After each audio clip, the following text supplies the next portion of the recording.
Welcome to Croome. Now, you may wonder why the first thing you see when you get here is this collection of low, black-painted buildings. Well, these buildings are just part of the evidence for Croome's secret history. A story that started just after the beginning of the Second World War.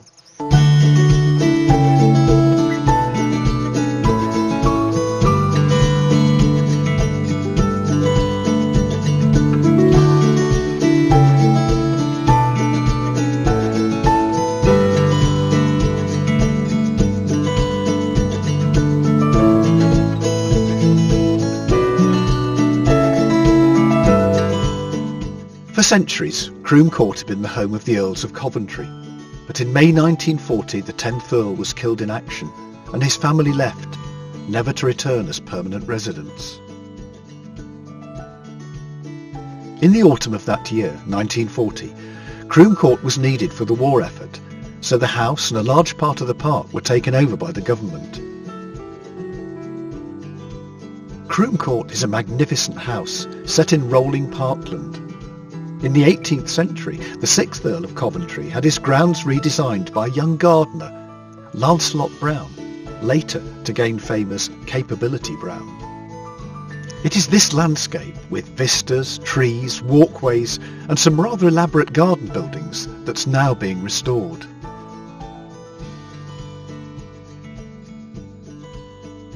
Today we value such historic landscapes. But in 1940 there was an urgent need for new airfields, and this is exactly what was built on the eastern half of the park, RAF Defford. After a year of construction in which the park was torn up, the airfield, with its runways and hangars camouflaged by large trees, was finished. At first it was used by Wellington bombers based at nearby RAF Pershore, where bomber command crews were trained. But in 1942 the Wellingtons returned to Pershore, as Defford was needed for a far more important and secret task, the testing of radar. In 1940, ground radar had played a vital role in the Battle of Britain, giving Fighter Command early warning of incoming German bombers. Now, Defford became the home of the Telecommunications Flying Unit, developing airborne radar to help RAF night fighters to intercept enemy aircraft, and devise better ways of guiding RAF bombers to their targets. The limitation in range of oboe, GH and G, imposed by their dependence on ground stations, restricted the navigational and blind bombing cover of long-range bombers to Western Germany, from which war industries were already withdrawing. Whilst from considerations of fuel supply, the bombers were capable of far greater cover. The operational value of a self-contained equipment, independent of ground stations and dependent only on the radar recognition of local topography, had been long foreseen by radar scientists.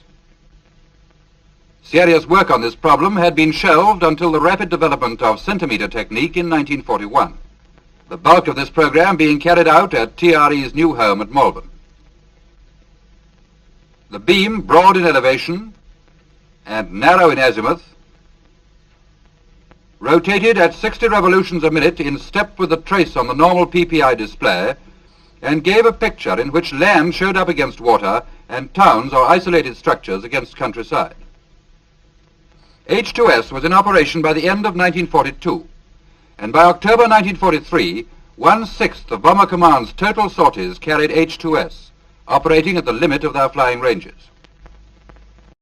The work at Defford was also vital in helping to track the German U-boats, which were playing havoc with Allied ships. There was in H2S an existing equipment which, with some modifications, would meet most of the requirements of Coastal Command. The H2S equipment was therefore adopted for development into ASV Mark III, the modifications including alteration of the scanner for low flying over the sea. ASV Mark III, first fitted in March 1943 to Lee Light Wellingtons, was supplemented by its American counterparts Marks IV and V. These centimeter ASVs scored considerable successes in June against U-boats and won the Second Battle of the Bay. Here, scientists also tested this, known as window, thin strips of aluminium foil that confused enemy radar. They also developed automatic approach and landing systems. The world's first fully automatic landing was carried out here in 1945. All this took place at RAF Defford, where suddenly there was a large community. Servicemen and women alongside civilian workers, aircrew, mechanics, and of course the scientists, the boffins of TRE, the Telecommunications Research Establishment. Soon, nearly 3,000 people worked at Defford, virtually a small town with its post office, shops, and a theatre to keep everyone entertained with plays and dances.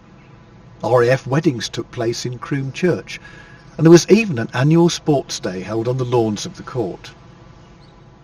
In 1945, the end of the 6 years of war was greeted with joy, but it meant great changes at RAF Defford. Jet aircraft and helicopters landed where once there'd been Lancaster bombers. Technology moved on, and eventually the runways were too short for a new generation of large jets, the V-bombers. In 1957, the base closed. Defford Airfield only had a life of 16 years, and within a year of its closure, many of the buildings, including the aircraft hangars, had been sold and demolished, reduced to rubble. So what's left to remind us of this brief but so important period in Croome's history? The job of clearing away most of the redundant buildings was done very thoroughly. This is where the officers' mess stood. Trust the top brass to choose such a wonderful site, with beautiful views over the park. This is accommodation site number 6. It must have been pretty bleak up here on top of this ridge. In the early 1940s, the sergeant's mess and the NAFI stood just beyond the arch. Not a trace of those buildings remains today. And this was the site of a very important building, the cookhouse. Looking at it now, it's hard to believe that 3,000 people lived and worked here. These woods, which mark the eastern boundary of the National Trust property, contain some of the hangars. But now, all that remains of where they stood are hollows dug back into the slope. But beyond these woods lies the real evidence of Croome's wartime history.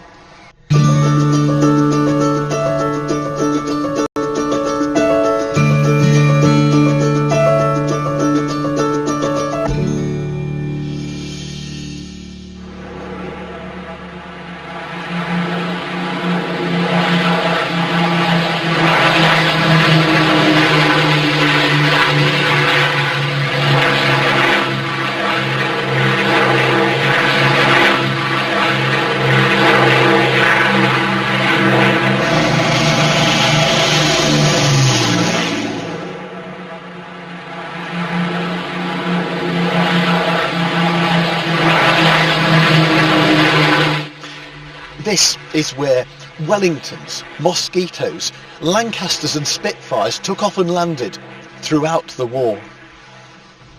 And where that first automatic landing was carried out in 1945. So there is still evidence of Croome's secret history in the buildings and runways that survive beyond the woods.